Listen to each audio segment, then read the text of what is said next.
तो श्रीनिवास जी की जो पत्नी है लक्ष्मीबाई, वो बड़ी भक्त है, पर श्रीनिवास जी धनवान तो खूब हैं पर दान पुण्य कुछ नहीं करते। ठाकुर जी के मन में आया कि लक्ष्मीबाई तो इतनी हमारी भक्त है, इसका पति श्रीनिवास भी हमारा भक्त होना चाहिए। तो ठाकुर जी एक दीनहीन से ब्राह्मण का रूप बना करके एक सामान्य से बड़े अति दीन ब्राह्मण का रूप बना करके श्रीनिवास जी की दुकान पर आ गए। उनका बढ़िया कुछ व्यापार था, वहां पहुंच गए। श्रीनिवास जी बोले, कहिए विप्र देवता, क्या सहायता करें आपकी।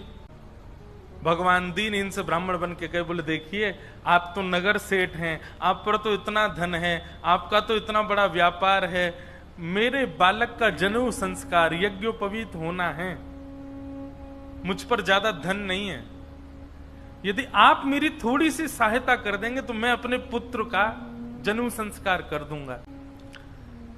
श्रीनिवास जी ने मन में विचार किया, बोले कि आज इसकी सहायता कर दी तो कल कहेगा बेटे का ब्याह है, उसके लिए कर दो, फिर उसमें कर दूंगा, कहेगा बेटे के बेटा हुआ, उसमें सहायता कर दो। ये लगा ही रहेगा, एक बार सहायता कर दूंगा तो हमेशा के लिए इसके द्वार खुल जाएंगे, आता ही रहेगा कुछ ना कुछ मांगने। तो श्रीनिवास ने कह दिया, आज मैं बहुत व्यस्त हूं, आप कल आ जाना। जैसी आज्ञा।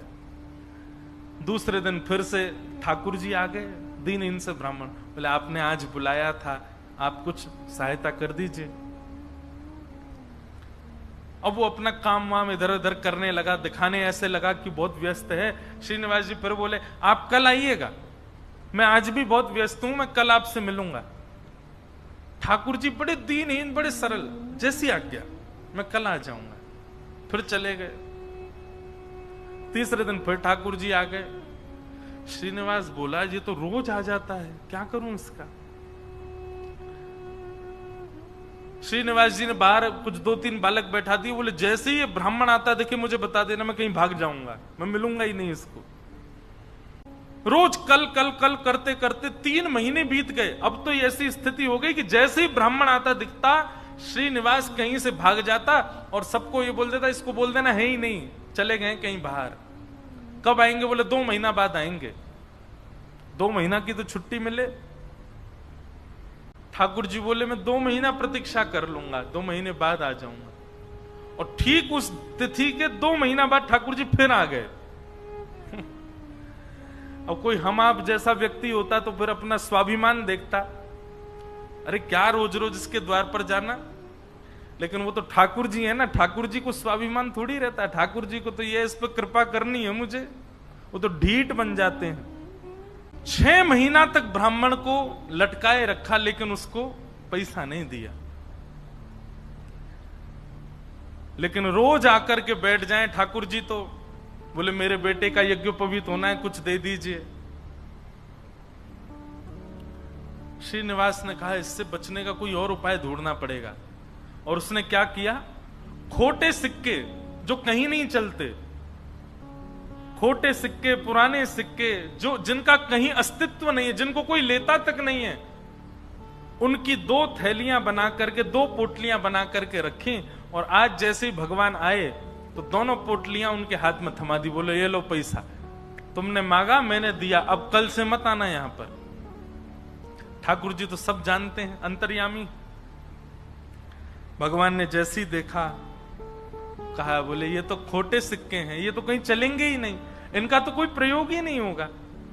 बोले, देखो बात हुई थी धन देने की, धन मैंने दे दिया, अब खोटा दूं अच्छा दूं ये मेरे ऊपर है।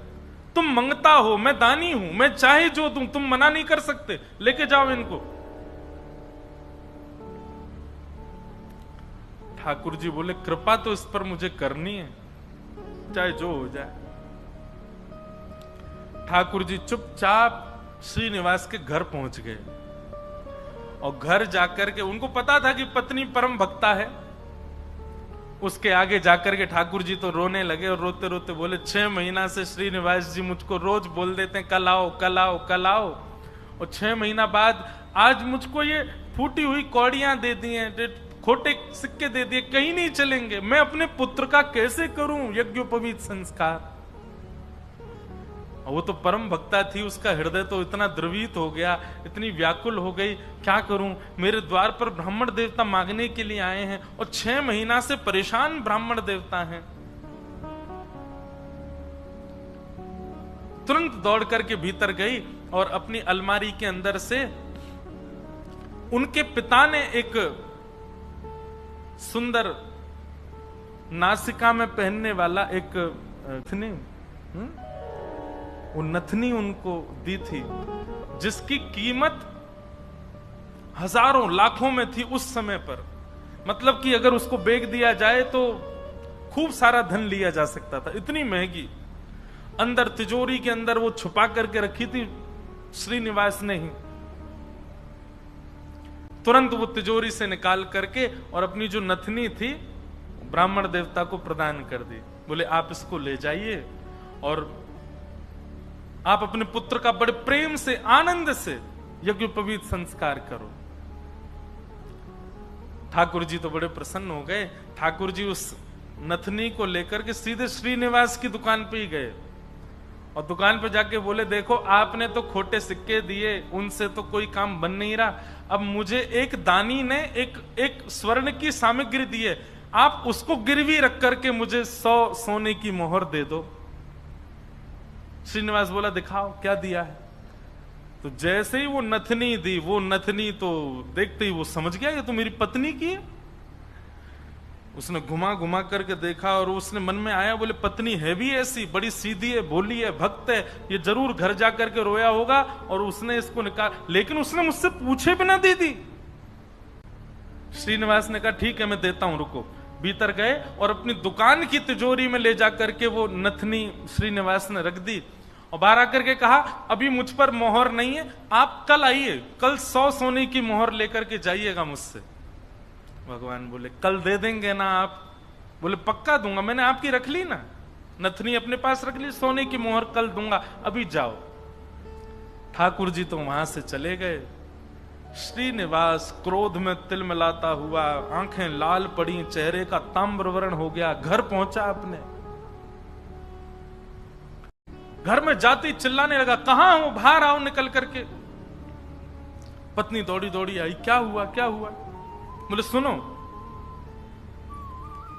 तुम्हारे पिता ने जो तुमको नथनी प्रदान की थी बड़ी बहुमूल्य, उसमें बहुत सारे रत्न लगे हैं, बहुत सुंदर एक हीरा लगा, जरा लेके तो आना, मुझे देखनी है वो। अब पत्नी घबराने लगी, बोली वो तो मैंने ब्राह्मण को दे दी और श्रीनिवास अपनी तिजोरी में रख करके आए थे। इधर उधर घूमने लगा और बार बार पूछे कहां है नथनी, जल्दी लेकर के आओ। पत्नी घबरावे, थोड़ी देर में बोला यदि तुम लेकर के नहीं आई तो तुमको जीवित गाड़ दूंगा मैं, तुम्हारी मृत्यु कर दूंगा मैं, जल्दी लेकर के आओ, भीतर जाओ। श्रीनिवास का क्रोध देख करके जो लक्ष्मीबाई उनकी पत्नी थी वो कक्ष के भीतर गई, अंदर से किवाड़ लगा करके खूब रुदन करने लगी, स्मरण करने लगी, हे जगतनाथ, हे प्राणनाथ, मैंने अपराध किया है कि मैंने अपने पति से बिना पूछे घर की सामग्री किसी को दे दी, पर वो किसी दरिद्र व्यक्ति को तो नहीं दी, किसी गलत स्थान पर तो नहीं दी। एक ब्राह्मण बेचारा केवल अपने परिवार का पालन करने के लिए कुछ मांग रहा है, 6 महीने से परेशान था, उसको यदि मैंने दी, इसमें भी आपकी सेवा का भाव रखा मैंने, क्योंकि मैंने सुना है कि ब्राह्मण आपके मुख हैं, कोई ब्राह्मणों की सेवा करता है तो वो आपके मुख की सेवा के समान होता है।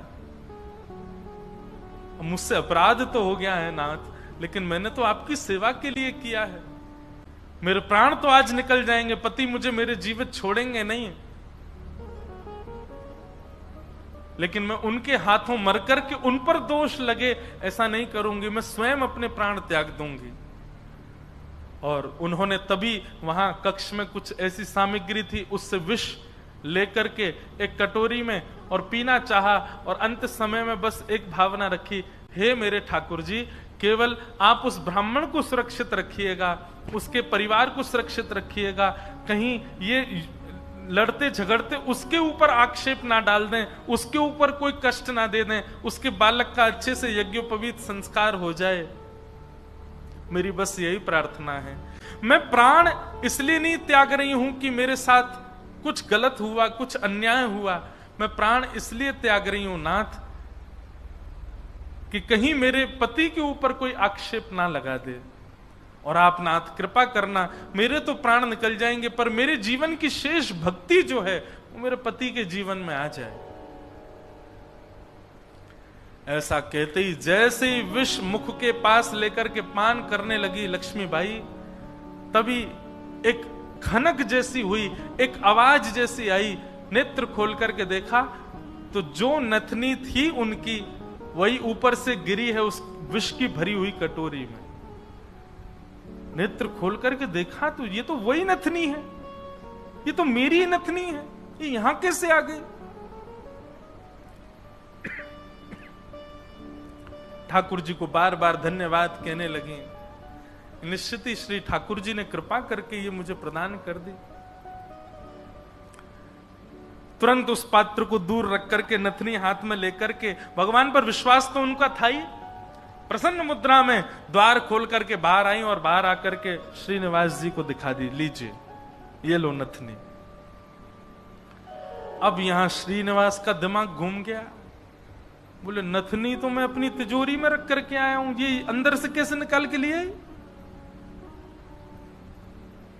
उसने नथनी पकड़ी, बोले ये तुम्हारी है ना? बोले हाँ मेरी है, देखिए ना वही हीरा है, वही रत्न है, वही स्वर्ण है।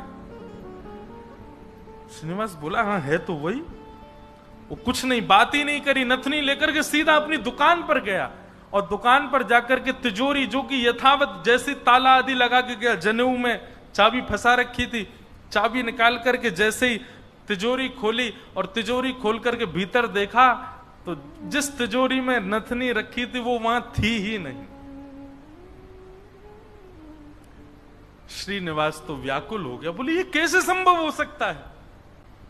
वो तो घर गया, घर जाकर के पत्नी से कहने लगा, बोले मुझे सब सत्य बताओ, मुझे पता है कि ये नथनी अंदर नहीं थी, लेकिन मुझे सत्य जानना है कि ये अंदर आई कैसे।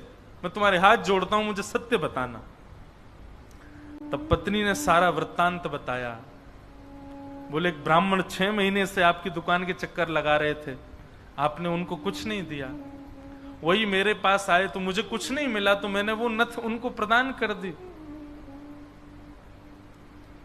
बस मैंने उनको प्रदान की थी, अब आपको कैसे? श्रीनिवास ने बताया। बोले ब्राह्मण मेरे पास आए और मेरे पास आके नथनी को उन्होंने गिरवी रखा, 100 सोने की मोहर मांगी थी, मैंने कल आने के लिए उनको कहा। मैंने तिजोरी में रखी, लेकिन तुम्हारे पास कैसे आई अंदर? पत्नी ने बताया। बोले जब आप बहुत क्रोध करने लगे तो भीतर जाकर के मैं विष पान करने की योजना बना रही थी, और जैसे ही मैंने विष अपने मुख से लगाया तभी खनक करके आवाज आई और जिस पात्र में विष था उसमें नथनी अपने आप आकर के गिर पड़ी।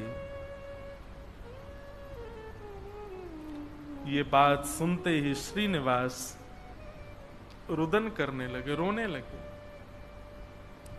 और रुदन करते करते उनको वो बार बार ब्राह्मण की छवि दिखाई देने लगी और बार बार उसकी छवि में ठाकुर जी का रूप दिखने लगा। मैंने ठाकुर जी को टहलाया, मैंने ठाकुर जी से प्रतीक्षा करवाई, मैंने ठाकुर जी को इतना कष्ट दिया इस संपत्ति के लिए, इस धन के लिए। तुरंत हाथ में जल लेकर के, अक्षत लेकर के, दक्षिणा रख करके अपनी पत्नी से कहा तुम भी हाथ रखो, और दोनों ने हाथ में हाथ रख करके अपनी संपूर्ण संपत्ति, जितनी संपत्ति है, दुकान, मकान, बगान, जो कुछ भी था उनके पास में, सबको संकल्पित करके कृष्णार्पणमस्तु, हम सब ठाकुर जी को अर्पित करते हैं। सबको ठाकुर जी की सेवा और ठाकुर जी के जनों की सेवा में लगा दिया। एक फूटी कौड़ी भी अपने पास नहीं रखी। बोले कि नहीं, इसकी वजह से मैंने ठाकुर जी को श्रमित कराया, मैं इसको कैसे रख सकता हूं? और सब छोड़ करके, सब त्याग करके पत्नी ने कहा अब हमारे पास कुछ भी नहीं है, रहने के लिए घर भी नहीं है, भोजन करने के लिए अन्न भी नहीं है, पहनने के लिए वस्त्र भी नहीं है, अब हम क्या करें? बोले अब पकड़ो मेरा हाथ, अब हमने सब छोड़ दिया, क्योंकि अब तक सबको अपना माना था, पर अब हमारे नाथ हमारे स्वामी श्री पंडरीनाथ हैं, श्री विठ्ठल भगवान हैं। चलो उन्हीं की शरण में, चलो उन्हीं के नगर में, वही खिलाएंगे, वही रिलाएंगे, वही सब करेंगे हमारी व्यवस्था। और श्रीनिवास अपनी पत्नी के साथ पंढरपुर आ गए हमेशा के लिए। यहां आकर के उन्होंने दिव्य एक संत थे, उनसे गुरु दीक्षा ली।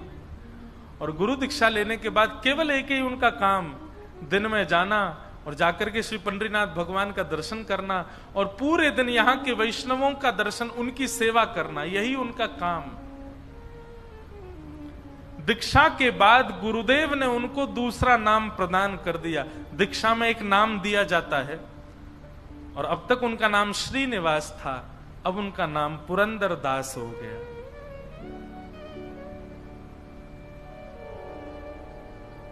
श्री पुरंदर दास चंद्रभागा नदी के तट पर बैठे रहते, दिन भर विठ्ठल विठ्ठल विठ्ठल विठ्ठल विठ्ठल बस चिंतन करते और उस स्वरूप का ध्यान करते जो ब्राह्मण रोज अपने हाथ फैला करके दुकान पर आता था। 4 लोगों को बैठ करके बताते कि मेरी दुकान पर कैसे ठाकुर जी आते थे। उसी स्थिति में रहते रहते रहते रहते श्री पुरंदर दास जी एक कवि के रूप में निर्मित हो गए और ठाकुर जी की सुंदर सुंदर रचनाएं लिखने लगे, सुंदर सुंदर पदावली, सुंदर सुंदर भाव।